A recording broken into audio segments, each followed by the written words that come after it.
Hello guys, welcome once again.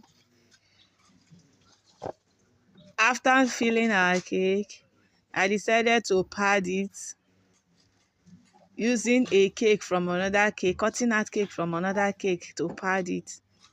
This is to ensure that the bottom is leveled. Though I saw somebody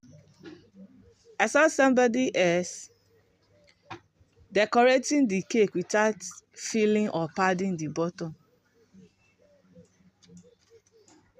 I'm sure because this is an additional cost on the cake.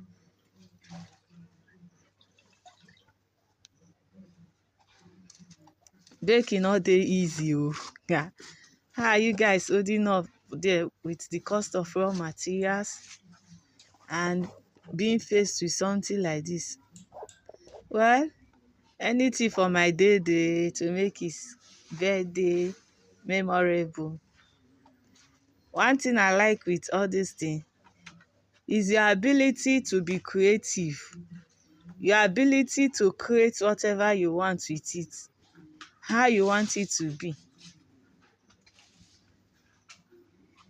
It gives me the sense of being in charge.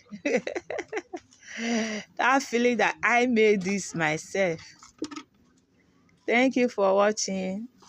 See you in my next video. Please like, comment, follow, and share. I love you all. Bye.